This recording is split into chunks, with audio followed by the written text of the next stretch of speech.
Arnaud Burgot. Bonjour Pauline.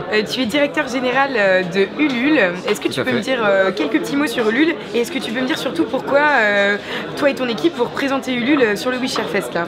Alors Ulule, c'est une plateforme de financement participatif avec des contreparties non financières. On existe depuis 4 ans et demi, on a permis à 8600 projets de voir le jour. Avec une grosse spécificité, c'est que on a une équipe d'accompagnement de projet, donc tous les projets avant de partir en ligne sont revus et coachés par quelqu'un de notre équipe qui est ce qu'on appelle un Good ID Manager, donc on a une équipe de 10 personnes qui fait ça à plein temps. Le but étant de maximiser les chances de succès des porteurs de projets parce que le financement participatif, tout le monde voit ce que c'est, mais après une campagne pour que ça marche, ça s'explique, ça s'apprend. Et donc on est là pour faire ce travail d'accompagnement là, ce qui fait qu'on a un taux de succès de 67%. C'est ça notre grosse spécificité par rapport à d'autres acteurs. Bon, il y en a quelques autres, mais ça c'est vraiment le point le plus marquant. Et aujourd'hui, le WeShareFest, on y est parce qu'on est des acteurs de l'économie collaborative. On partage les mêmes valeurs, on travaille nous-mêmes avec WeShare sur le Ulule Tour ou sur des événements. What is the secret sauce of your company? Alors nous, vis-à-vis des utilisateurs porteurs de projets, ça je l'ai déjà dit tout à l'heure, c'est vraiment l'accompagnement qu'on fait qui est un peu notre sauce très particulière.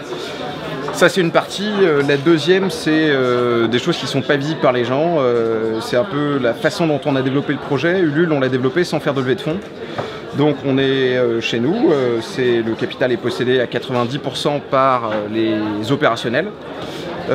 Donc on n'est pas poussé dans des directions dans lesquelles on n'a pas envie d'aller, notamment en termes de rentabilité, et c'est je pense qui nous permet aussi d'appliquer cette secret sauce parce que quand tu as 10 personnes à plein temps qui font de l'accompagnement de projet, alors que tu prends la même commission que les autres, bah, tu as une marge qui est beaucoup moins bonne. Oui.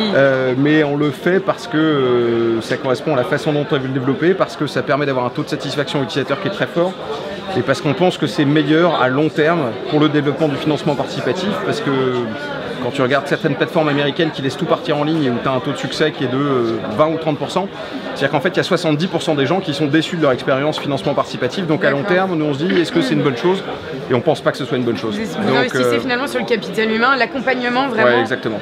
L'humain au cœur quoi. Hein, tout à fait. D'accord, voilà. merci. Donc c'est pas juste une plateforme, il y a un service. C'est pas juste une plateforme, il y a également. le service derrière, l'accompagnement. Merci beaucoup. Là, vous venez de clôturer une session de Ulule Tour. Oui. Vous avez voyagé en bus dans 10 villes en France.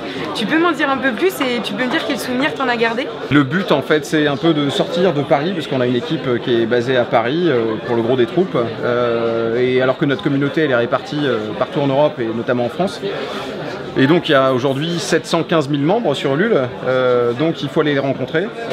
Beaucoup de porteurs de projets, même certains qui utilisent Ulule de façon récurrente, bah, c'est bien d'échanger avec eux par l'interface de discussion de la plateforme ou par téléphone, mais avoir un contact physique et humain c'est quand même beaucoup plus fort.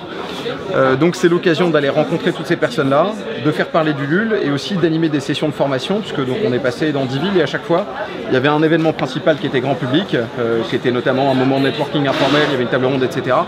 Mais après on avait des projets à côté où on allait animer des formations, notamment destinées au réseau d'accompagnement. Merci beaucoup Arnaud Burgot. Merci Pauline. À bientôt. À bientôt. Salut.